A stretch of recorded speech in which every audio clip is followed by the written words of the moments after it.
नमस्कार साथियों, स्वागत है आप सबका आज की इस वीडियो में। तो बहुत दिनों से के बाद हम आज YouTube पर फिर से सक्रिय हुए हैं। तो आज से दोबारा आप लोगों की ये 2000 प्रश्नों की महामैराथन सीरीज़ शुरू हो रही है। आप में से बहुत सारे साथियों ने कमेंट किया लगभग हर वीडियो पर, जो कि आपसे संबंधित नहीं भी थी। उन वीडियोस पर भी जा करके आपने कमेंट किया कि ये क्लास बंद क्यों हुई और ये क्लास आनी चाहिए। कई लोग तो मतलब व्हाट्सएप तक भी पहुँचे, व्यक्तिगत रूप से मैसेज करने लगे। तो बहुत बहुत शुक्रिया आप लोगों का इस सीरीज़ को सबसे पहले इतना प्यार देने के लिए, इतना सपोर्ट करने के लिए। तो आप लोगों की तैयारी के लिए ही ये चीज़ लाई गई है, ठीक है ना। तो अब हम शुरू करते हैं 2000 प्रश्नों की जो महामैराथन सीरीज़ है, वो आज से हम दोबारा शुरू कर रहे हैं। और 21 क्लासेस अब तक हम पढ़ चुके हैं, 21 क्लासेस अभी तक हम पढ़ चुके हैं। और लगभग आधी तो हमारी ये सीरीज़ हो ही चुकी थी, आधी कुछ प्रश्न और रह चुके हैं, कुछ सेगमेंट रह चुके हैं। गद्या भी हमारा समाप्त हो जाएगा, उसके बाद हम आगे की चीज़ों पर जो है फोकस करेंगे, ठीक है। तो आज जो हमारा टॉपिक होने वाला है वो है हिंदी नाटक। तो हिंदी नाटक पहला हिस्सा तो हम कर चुके हैं, इसमें हम हिंदी नाटक से संबंधित महत्वपूर्ण बातें की थी हमने। और आज हम जो करने वाले हैं हिंदी नाटकों में ज़्यादातर एकांकी एक टॉपिक रह गया था थोड़ा सा, इस पर 1-2 क्वेश्चन, और गीति नाट्य पर 2-3 क्वेश्चन देखेंगे, ठीक है। और इसके अलावा क्योंकि इससे बहुत ज़्यादा क्वेश्चन नहीं थे, इससे बहुत ज़्यादा क्वेश्चन नहीं बन सकते थे, और मुझे लगा कि नई यूनिट हम अगले वीडियो से ही शुरू करेंगे। तो आज जो कुछ बचे हुए क्वेश्चन होंगे वो हम छंद पर करने वाले हैं। तो छंदों का जो आपका रस छंद अलंकार नाम से एक इम्पॉर्टेंट टॉपिक आने वाला है, रस छंद अलंकार वाला, उसको भी हमने करना है। तो ये छंद जो है, ये हमने आज जो है छंद वाले क्वेश्चन हम करेंगे, ठीक है ना। तो बढ़ते हैं पहले क्वेश्चन की तरफ। पहला क्वेश्चन देखिए, हिंदी की पहली एकांकी किसे माना जाता है? हिंदी की पहली एकांकी किसे माना जाता है? तो आपने जवाब देना है क्या, किसे माना जाता है पहली एकांकी? अंधायुग, एक और द्रोणाचार्य, एक घूंट, या फिर शकुंतला की अंगूठी। तो हिंदी की पहली एकांकी किसे माना जाता है? एक घूंट। एक घूंट को जो है हिंदी की पहली एकांकी माना जाता है। अच्छा, एकांकी का अर्थ क्या होता है? वो नाटक जिसमें एक ही अंक हो, एक अंक हो। ये पिछली बार पूछा गया था कि जिसमें एक अंक होता है उस नाटक को क्या कहा जाता है। 2021 में क्वेश्चन पूछा गया था। हालांकि नाम से ही जाहिर है, इसके शब्द से ही जाहिर है कि इसमें जो है एक अंक होता होगा। तो ये नाटक से संबंधित विधा है, ऐसा नाटक जिसमें एक ही अंक है, ठीक है ना। अंक आप लोग जानते होंगे, है ना। तो अंक जो है एक ही होता है, उसको कहते हैं एकांकी। अगला क्वेश्चन देखिए, अंडे के छिलके किसकी एकांकी है? अच्छा, ये एक घूंट, ये जो एकांकी है, ये एक घूंट किसका है? ये है प्रसाद का, ठीक है ना, जयशंकर प्रसाद का ये एकांकी है। और जो है ये आपके लिए इम्पोर्टेंट चीज़ है, इसको आपने याद रखना है। अगला क्वेश्चन, अंडे के छिलके किसकी एकांकी है? जो ये अंडे के छिलके है, ये किसकी एकांकी है? धर्मवीर भारती, मोहन राकेश, गिरिजा कुमार माथुर, या फिर राम कुमार वर्मा। तो अंडे के छिलके ये जो एकांकी है आपकी, ये है आपकी option number B, Mohan Rakesh, ठीक है ना। Option number B, Mohan Rakesh की एक एकांकी है अंडे के छिलके। और जो 3 प्रमुख नाटक थे मोहन राकेश के, वो तो हमको पता ही है। एक तो है आपका आषाढ़ का एक दिन, दूसरा है आपका लहरों के राजहंस, और तीसरा है आपका आधे अधूरे, ठीक है ना। तो ये 3 नाटक आप नहीं भूलेंगे इनके, ठीक है ना। ये बहुत इंपॉर्टेंट नाटककार हैं आपके। प्रसाद के बाद अगर कोई सबसे ज़्यादा इंपॉर्टेंट है तो वो मोहन राकेश है, ठीक है ना। एक क्वेश्चन आप शॉर्ट मान करके चलिए कि नाटक से जो है बहुत ज़्यादा संभावना बनती है कि मोहन राकेश से ही पूछा जाए आपके से सामने जो क्वेश्चन आएगा। अगला क्वेश्चन देखिए, अच्छा ये रीड नहीं है, रीड होना चाहिए था, ये थोड़ा सा मिसटाइप्ड है। रीढ़ की हड्डी, तो रीढ़ की हड्डी किसकी एकांकी है? भगवती चरण वर्मा, मोहन राकेश, जगदीश चंद्र माथुर, या फिर धर्मवीर भारती। तो रीढ़ की हड्डी ये जो एकांकी है ये आपकी जगदीश चंद्र माथुर की है, ठीक है ना। जगदीश चंद्र माथुर की एकांकी है आपकी रीढ़ की हड्डी, ठीक है ना। अगला क्वेश्चन देखिए, औरंगजेब की आखिरी रात किसका एकांकी है? औरंगजेब की आखिरी रात ये एक इम्पॉर्टेंट है, ठीक है ना, इम्पॉर्टेंट कह सकते हैं आप इस एकांकी को। तो औरंगजेब की आखिरी रात किसकी एकांकी है? तो ये जो एकांकी है ये है आपकी Ram Kumar Verma, option number D, ठीक है ना। राम कुमार वर्मा की है औरंगजेब की आखिरी रात, ठीक है ना। अगला क्वेश्चन देखिए, हिंदी का पहला गीत नाटक कह सकते हैं आप इसको, काव्य नाटक कहेंगे या फिर गीति नाट्य, इसके लिए एक और शब्द हो सकता है। मैंने यहाँ पे गीत नाटक शब्द ही यूज़ किया हुआ है, ठीक है ना। तो गीति नाट्य भी इसको कहा जा सकता है, काव्य नाटक भी कहा जा सकता है। जो भी क्वेश्चन आए दोनों का मतलब ऐसा है, यही होता है। अच्छा, गीति नाट्य का मतलब क्या होता है? ऐसा नाटक जो गीत की फॉर्म में लिखा होता है, जो जो है कह सकते हैं कविता की फॉर्म में जो नाटक लिखा जाता है, यानी कि जिसमें डायलॉग्स जो होते हैं या जो संवाद होते हैं या जो भी बीच का जो भी आप कह सकते हैं रंग संकेत वगैरह सब कुछ जो है गीत के फॉर्म में होते हैं, यानी कि आप कह सकते हैं कविता के फॉर्म में होते हैं, उसको कहा जाता है गीति नाट्य या फिर काव्य नाटक। ठीक है ना। तो हिंदी का पहला गीति नाट्य कौन सा है? पंचवटी प्रसंग, करुणालय, पृथ्वीराज की आंखें या फिर अंधा युग। तो ये है आपका ऑप्शन नंबर, बताइए ऑप्शन नंबर कौन सा होगा इसका सही? Option number B, Karunalaya. ठीक है ना। करुणालय जो है हिंदी का पहला गीति नाट्य माना जाता है और ये है आपका जयशंकर प्रसाद का। ठीक है ना, प्रसाद का ही है। ठीक है। पंचवटी प्रसंग निराला का, पृथ्वीराज की आंखें ये एकांकी है, जो कि राम कुमार वर्मा का है। ठीक है ना। और अंधा युग धर्मवीर भारती। अगला क्वेश्चन देखिए। अच्छा, ये अगले क्वेश्चन पर आने से पहले जो आपके लिए एक इम्पॉर्टेंट जो बात है, आप लोगों में से बहुत सारे लोग जानते भी होंगे और बहुत सारे लोगों ने हमारा जो है ऑनलाइन बैच शुरू भी किया होगा, जो है ज्वाइन किया होगा। तो हमारे जो संस्थान है दून क्लासेस, वहाँ पर आपके लिए ऑनलाइन और ऑफलाइन दोनों माध्यमों पर ऑनलाइन बैच जो है ये दैनिक दोनों माध्यमों पर नया बैच जो है शुरू किया जा चुका है। 22 फरवरी से हमारा बैच चला है, तो यानी कि अभी तक करीब 15 क्लासेस हमारी हुई होंगी, 15 से भी कम हुई होंगी क्योंकि बीच में छुट्टी वगैरह भी थी। तो हम कह सकते हैं अभी हम वहाँ पर भक्तिकाल पढ़ रहे हैं, भक्तिकाल के आखिरी समय पर हैं, यानी कि अभी हमारा सिलेबस जो है बहुत ज़्यादा नहीं हुआ है। तो अगर आप में से कोई भी व्यक्ति उससे जुड़ना चाहता है, कोई ऑनलाइन कोर्स या ऑफलाइन माध्यम पर भी, ऑफलाइन अगर आप कानपुर में रहते हैं, देहरादून में रहते हैं और अगर आप ज्वाइन करना चाहते हैं तो आप आ सकते हैं दून क्लासेस में। LT हिंदी की तैयारी जो है करवाई जा रही है आपको। और अभी हम जो है यानी कि मंडे से, यानी कि कल से जो है हम थोड़ा सा भक्तिकाल का हिस्सा रह गया, उसके बाद हम प्रीतिकाल पढ़ने वाले हैं। तो अगर आप ज्वाइन करना चाहते हैं तो ऑनलाइन माध्यम के से जुड़ने वाले लोगों के लिए आपके लिए दून क्लासेस ऐप पर आपको जुड़ना है, दून क्लासेस ऐप पर। ठीक है ना। दून क्लासेस ऐप पर आपको LT हिंदी नाम से कोर्स मिलेगा, वहाँ पर आप जो है ये कर सकते हैं, यहाँ से आप जो है कोर्स परचेज़ कर सकते हैं। ठीक है ना। कोर्स की फ़ीस अभी तो हमने 3500 रखी हुई है, यानी कि ये पूरे कोर्स की फ़ीस है 3500 अभी इस पूरे कोर्स की फ़ीस है। इसके अंतर्गत आपको लाइव क्लास मिलेगी, रिकॉर्डेड क्लास मिलेगी, और यानी कि अगर आप कभी नहीं देख पाए, लाइव नहीं जुड़ पाए, तो रिकॉर्डेड में भी आप देख सकते हैं। ठीक है ना, ऑनलाइन पर। ठीक। और उसके अलावा आपको नोट्स मिलते हैं PDF के फॉर्म में। ठीक है ना, यानी कि ऐप पर ही सब कुछ ये व्यवस्था होती है। इसके अलावा हमारे वीकली टेस्ट भी आपके लिए होते हैं। ठीक है ना। और अभी हमने फ़ीस तो 3500 रखी हुई है, लेकिन अब विचार है कि जब थोड़ा सा आगे बढ़ जाएगा कोर्स तो फ़ीस जो है महंगी हो जाएगी। अभी हमारी वैसे ये कोर्स वैसे 5000 का है और अभी आपका 30% डिस्काउंट हमने अभी तक रखा हुआ है, ताकि ज़्यादा से ज़्यादा लोग हमसे जुड़ सकें। और एक समय के बाद हम फिर से दोबारा इसका, यानी डिस्काउंट का जो पीरियड समाप्त हो जाएगा तो उसके बाद दोबारा 5000 का आएगा। तो अगर आप में से कोई लेने का इच्छुक है तो जल्दी से जल्दी ले लें, ताकि यानी कि ये जो डिस्काउंट ऑफ़र हमारा चल रहा है उसका आप फ़ायदा उठाएं। ठीक है ना। क्यों आप जो है अतिरिक्त पैसा दें, और जब डिस्काउंट आपका चल रहा है सिर्फ इसलिए कि जो है आपने लेट ज्वाइन कर लिया। ठीक है। तो समय पर ज्वाइन करें और जो है डिस्काउंट का फ़ायदा आपने उठाना है। ठीक है। ऑफलाइन माध्यम पे जो है, ऑफलाइन के लिए आप क्वेरी दून क्लासेस में आइए, करणपुर DAV चौक के पास हमारा संस्थान है, वहाँ पर आप जो है पता कर सकते हैं। LT हिंदी मैं आपको पढ़ाता हूँ और अभी हमारा बैच जो है नया ही शुरू हुआ है, तो आप जो है ज्वाइन कर सकते हैं उसको। ठीक है ना। तो आगे बढ़ते हैं हम अब। करुणालय किसका काव्य नाटक है? ठीक है। अभी हमने बात की थी जो करुणालय जो नाटक था, काव्य नाटक, वो किसका काव्य नाटक था?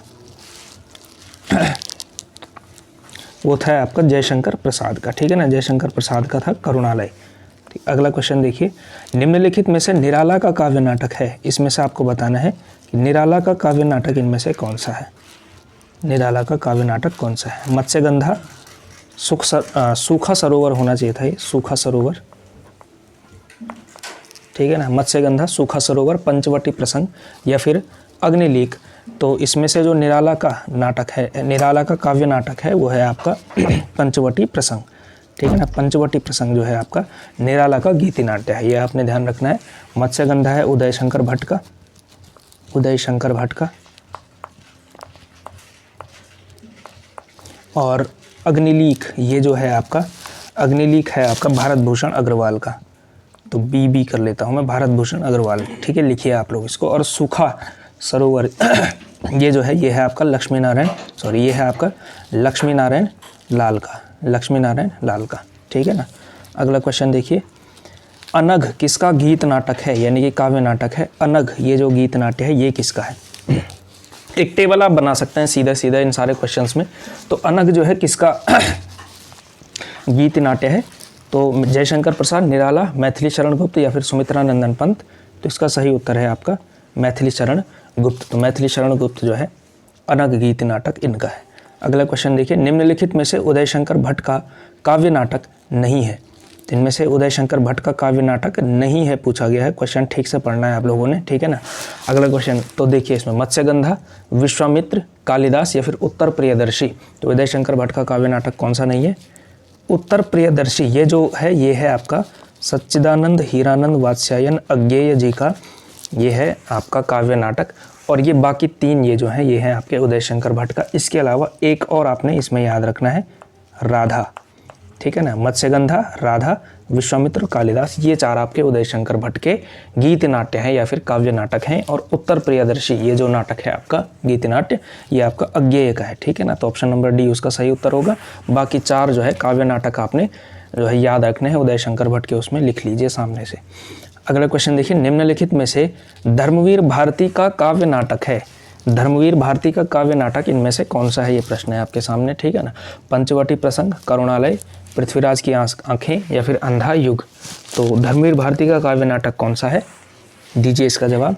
इसका जवाब है आपका ऑप्शन नंबर डी, अंधा युग, ठीक है ना। अंधा युग आपका किसका है? धर्मवीर भारती का है, जानते होंगे आप लोग, बड़ा प्रसिद्ध गीत नाट्य है, ठीक है, याद रखना है आपने। अगला क्वेश्चन देखिए, एक कंठ विस्पाई किसका काव्य नाटक है? एक कंठ विस्पाई ये किसका काव्य नाटक है? ये इंपॉर्टेंट है क्योंकि ये आपके एनसीईआरटी में लगे हुए रचनाकार का काव्य नाटक है, ठीक है ना। तो ये पूछा भी जा सकता है। भारत भूषण अग्रवाल, सुमित्रानंदन पंत, गिरिजा कुमार माथुर या फिर दुष्यंत कुमार। तो एक कंठ विस्पाई जो है किसका है? ये है आपका दुष्यंत कुमार का, ठीक है ना, याद रखेंगे आप, दुष्यंत कुमार। अगला देखिए, अग्निलीक किसका गीत नाटक है? यानी कि अगला जो काव्य नाटक है वो अग्निलीक किसका है? ये हमने शायद शुरू में थोड़ी सी चर्चा की भी थी। अग्निलीक का नाम हमने आपको बताया था। अग्निलीक किसका गीत नाटक है, गीत नाट्य है? भारत भूषण अग्रवाल, सुमित्रानंदन पंत, गिरिजा कुमार माथुर या फिर दुष्यंत कुमार। तो अग्निलीक ये जो है आपका ये है आपका भारत भूषण अग्रवाल का। तो भारत भूषण अग्रवाल का जो है गीत नाट्य है आपका अग्निलीक, ठीक है ना। अगला क्वेश्चन देखिए, अंधा युग जो काव्य नाटक है उसमें कितने अंक हैं? ठीक है, अंकों की संख्या पूछी गई है। गीत नाट्य है ये, ठीक है ना, ध्यान रखेंगे आप। एकांकी नहीं है, एकांकी में तो एक ही अंक होता है, तो वहाँ से तो सवाल आएगा ही नहीं कि कितने अंक हैं। लेकिन जो है यहाँ से पूछा जा सकता है अंधा युग, क्योंकि सबसे प्रसिद्ध गीत नाट्य आप इसको हिंदी का मान सकते हैं, ठीक है। तो काव्य नाटक में इसमें कितने अंक हैं? 3, 4, 5 या फिर 7। तो अंधा युग में कितने हैं? कुल मिलाकर के 5 हैं, ठीक है ना। तो 5 अंकों की इसमें संख्या आती है। चलिए इसमें हम एक और चीज़ देखते हैं। ये 5 अंकों के नाम आप ज़रूर लिख लीजिए, क्या पता कहीं जो है अगर आयोग का मन करे थोड़ा सा कठिन सवाल पूछने का तो आपसे जो है ये सवाल भी पूछा जा सकता है, ठीक है। तो 5 अंकों के नाम लिखिए आप लोग। पहला तो है आपका कौरव नगरी, कौरव नगरी, ठीक है ना। दूसरा है आपका पशु का उदय,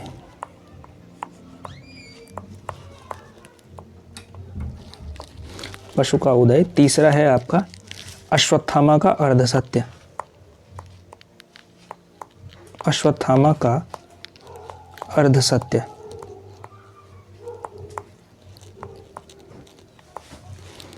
चौथा है आपका, अच्छा इससे बीच में आपको एक इंटरवल भी मिलता है, अंतराल भी है, तो अंतराल को आप अंक में नहीं गिनेंगे, ठीक है ना। ये अंतराल आता है बीच में तीसरे अंक के बाद। और चौथा अंक है आपका गांधारी का शाप, गांधारी का शाप, ठीक है ना। और उसके बाद है 5वां अंक है आपका विजय एक क्रमिक आत्महत्या।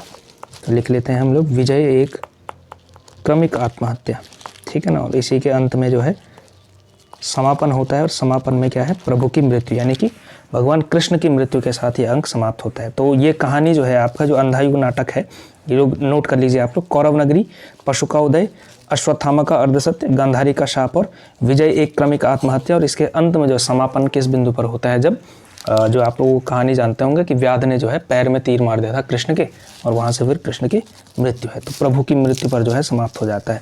तो कुल मिलाकर के आप लोग कह सकते हैं कि महाभारत का जो 18वां दिन था युद्ध का, 18वां दिन, वहाँ से लेकर के कृष्ण की मृत्यु तक का जो है आपको इसमें कहानी मिलती है। कृष्ण की मृत्यु तक, यहाँ तक का जो है आपको इसमें आप प्राप्त करते हैं, ठीक है। ये कहानी आपका विषय वस्तु यहाँ से ली गई है। कथानक इसका 18वां दिन महाभारत के युद्ध का, जब दुर्योधन के साथ भीम का युद्ध हुआ, दुर्योधन पड़ा हुआ है वहाँ से लेकर के कृष्ण की मृत्यु तक का, ठीक है ना, तो याद रखेंगे आप। तो ये थे आपके एकांकी नाटक पर जो है कुछ क्वेश्चन। अब हम चलते हैं दूसरी स्लाइड पर, वहाँ हम जो है एक जो है इम्पॉर्टेंट कुछ छंद से संबंधित क्वेश्चन करेंगे और उसमें देखते हैं आपको छंद से संबंधित कितना ज्ञान है, थोड़ा सा ये हम परखते हैं, ठीक है ना। तो चलिए हम स्लाइड पर चलते हैं। तो ये हैं आपके कुछ छंद से जुड़े हुए क्वेश्चन, ठीक है। तो देखते हैं इन क्वेश्चन का हम अभ्यास करते हैं। तो पहला क्वेश्चन देखिए, आपको जो है पंक्ति दी हुई है और आपको जो है छंद बताना है इसमें। नित नूतन मंगलपुर माही, निमिष सरिस दिन जाननी नाही, बड़े भोर भूपति मनि जागे, जाचक गुणगन गावन लागे। तो ये जो छंद है इसमें कौन सा छंद आपको जो है प्रयुक्त हुआ है ये आपको बताना है। देखिए इसमें कौन सा छंद प्रयुक्त है बताइए। नित नूतन मंगलपुर माही, निमिष सरिस दिन जाननी जाही, बड़े भोर भूपति मनि जागे, जाचक गुणगन गावन लागे। तो ये जो छंद है आपका, इसमें देखिए आप प्रत्येक उसमें, तो ये छंद है आपका चौपाई छंद, ठीक है ना। एक्सप्लेन बहुत ज़्यादा करने का क्योंकि समय नहीं है, हम सीधा सीधा क्वेश्चन करेंगे। आप लोग बीच में पॉज करके भी देख सकते हैं आप, मतलब जो सॉल्व कर सकते हैं आपकी कितनी मात्राएं, जैसे चौपाई के प्रत्येक उसमें जो है 16 मात्राएं होती हैं, तो आप जो है उसको काउंट करके जो है इस तरह से कर सकते हैं अगर आपको ये क्वेश्चन आते हैं तो, ठीक है ना। अगला क्वेश्चन देखिए, राम नाम मणिदीप धरी, जीह देहरी द्वार, तुलसी भीतर बाहिर हो, जो चाहसी उजियार। तो ये जो है किसका कौन सा छंद है, इस पद्यांश में कौन सा छंद है, रोला, सोरठा, दोहा या फिर चौपाई। तो इसमें छंद कौन सा है, दोहा। देखिए 13-11 का जो है आपको उसमें प्राप्त हो रहा होगा। राम नाम मणिदीप धरी, जीह देहरी द्वार, ठीक है ना। 13-11 का उसमें जो है क्रम आपको मिलता है प्रत्येक उसमें। अगला देखिए, लिख कर लोहित लेख, डूब गया दिनमणि आहा, व्योम सिंधु सखी देख, तारक बुदबुद रहा। इस पद्यांश में कौन सा छंद है, तो इस पद्यांश में आपका जो है कौन सा छंद प्राप्त होता है। अच्छा ये जो थोड़ा सा इसमें मिसप्रिंट है, ये सोरठा होना चाहिए था, ठीक है ना। तो लिख कर लोहित लेख, तो दोहा का ही उल्टा होता है सोरठा, आप लोग जानते हैं। तो अगर आप 13-11 उसमें होता है तो यहाँ 11-13 आप लोग देख पा रहे होंगे। लिख कर लोहित लेख, देखिए डूब गया दिन कर आहा, लिख कर लोहित लेख, तो आ रहा है ना दोहे का, उल्टा ही कर दो तो दोहा बन जाता है। उसको 11-13 सोरठा जो है ऑप्शन नंबर बी उसका सही उत्तर होगा। अगला क्वेश्चन देखिए, अमी पियावत मान बिनु रहीमन मोहि, अमी पियावत मान बिनु रहीमन मोहि न सुहाए, मान सहित मरिबे भलो, जो विष देत बुलाए। तो इस पद्यांश में कौन सा छंद जो है प्रयुक्त हुआ है, ये आपको फिर अगेन इसमें छंद बताना है। तो इसमें जो छंद प्रयुक्त हुआ है ये भी आपका, ये है आपका दोहा। अमी पियावत मान बिनु रहीमन मोहि, मोहि न सुहाए, मान सहित मरिबो भलो, जो विष देत बुलाए, ठीक है। ये अगेन दोहा छंद है, ठीक है। बहुत ज़्यादा छंद आपसे बहुत कठिन प्रकार के पूछे जाने की संभावना बहुत कम बनती है। दोहा और इस दोहा कर लेंगे, दोहा, चौपाई, सोरठा, इसके अलावा कवित, सवैया थोड़ा सा कर लीजिएगा और 1-2 छंद और, यानी कि गीत, हरि गीतिका, थोड़ा सा मंदाक्रांता वगैरह, इतने तक 6-7 छंद कर लेंगे तो आपका काम जो है उससे हो जाएगा। और क्वेश्चन भी मैं वही ला रखा हूँ ज़्यादातर, ठीक है, जो आपसे क्वेश्चन पेपर पूछे जा सकते हैं। क्योंकि अभी तक जो प्रश्न पूछे गए हैं आपके छंद से संबंधित वो बहुत आसान से क्वेश्चन पूछे गए, ठीक है ना। ज़्यादातर दोहा पूछा गया है और इसमें भी मतलब पंक्ति भी नहीं पूछी गई कि इस पंक्ति में कौन सा छंद है, ऐसा भी कभी नहीं पूछा गया। सीधा सीधा पूछा गया कि 13-11 का क्रम जो है किस में होता है, तो दोहे में होता है। प्रत्येक चरण में 16 मात्राएं किस में होती हैं, तो चौपाई में होती हैं। इस तरह के बहुत आसान से क्वेश्चन, लेकिन थोड़ा सा कठिन क्वेश्चन के लिए भी आपको तैयार रहना चाहिए। और ये कठिन क्वेश्चन भी नहीं है बहुत ज़्यादा, क्योंकि ये बहुत आसान वाले छंद है, बहुत कठिन प्रकार के छंद ये नहीं है, ठीक है ना। तो ये आपको ध्यान रखना। अगला क्वेश्चन देखिए, मैं समुझयो निर्धार, यह जग कांचों कांच सो, एके रूप अपार, प्रतिबिंबित लखित यत जहाँ। तो इस पद्यांश में कौन सा छंद है, तो देखिए इसी को उल्टा, यह जग कांचो कांच सो, मैं समझयो निर्धार। तो आगे लग रहा है ना, ये भी आपका जो है सोरठा ही है, ठीक है ना। तो ऑप्शन नंबर बी इसका सही उत्तर होगा, ठीक है। आप लोग थोड़ा सा पॉज करके कर सकते हैं, ठीक है, मतलब आपको सॉल्व करने में टाइम लगेगा, ठीक है। तो ये जो है आप पॉज करके सॉल्व कर सकते हैं और फिर जो है उत्तर अपना दे सकते हैं। अगला क्वेश्चन देखिए, जो सुमिरत निधि होई, गण गायक करिबर बदन, करहु अनुग्रह सोई, बुद्धि रसी शुभ गुण सदन। तो ये भी आपका जो है ये भी सोरठा ही है, ठीक है ना। तो ये भी आपका क्या है, सोरठा ही है। तो इस तरह से हमारे कुछ क्वेश्चन आज हमने करीब 25 प्रश्न के आसपास शायद किए होंगे, मतलब क्वेश्चन सॉल्यूशन सब कुछ मिला करके, ठीक है ना। तो उम्मीद करता हूँ आपके लिए वीडियो आज का हेल्पफुल रहा होगा, ठीक है। इससे ज़्यादा क्वेश्चन जो है, अब हम एक क्वेश्चन स्पेशली जो नाटक, जब हमारा पूरा ये समाप्त हो जाएगा तो नाटक के बाद हमारा बचता है इसमें निबंध आता है, तो निबंध इसके बाद हम करेंगे, ठीक है ना। निबंध वाला जो है टॉपिक लेकर के आएंगे कल, जो है हम निबंध पर जो है पढ़ाई करेंगे। निबंध को लेकर के आप लोग थोड़ा तैयारी करके आइएगा ताकि उससे संबंधित प्रश्न आप कर पाएँ, ठीक है ना। तो कल निबंध पढ़ेंगे, उसके बाद आलोचना, उसके बाद जो 4-5 छोटी मोटी विधाएं रह जाती हैं, रेखा चित्र, संस्मरण, जीवनी, आत्मकथा वगैरह, और उसके बाद जो है जो भी टॉपिक आप कहेंगे। व्याकरण शुरू कराना है, पहले तो व्याकरण के क्वेश्चन कर लेंगे, या फिर संस्कृत का करना है संस्कृत का कर लेंगे। थोड़ा सा हम पहले थोड़ा रस छंद अलंकार से भी कुछ क्वेश्चन कर लेंगे, ठीक है ना। तो 1-2 क्लासेस तो हमको इस पर ही करनी पड़ेंगी, ठीक है। तो ठीक, आज की वीडियो में इतना ही, और जो ऑनलाइन और ऑफलाइन बैच से संबंधित जानकारी वो हम आपको दे ही चुके हैं, ठीक है। आप जो है संपर्क करिए, ऑनलाइन और ऑफलाइन बैचेस अगर आप जो है वहाँ से जुड़ना चाहते हैं, ठीक है। फ़िलहाल के लिए बहुत बहुत शुक्रिया आपका वीडियो में, ठीक है। और वीडियो को लाइक कीजिए, चैनल को सब्सक्राइब ज़रूर आपने करना है।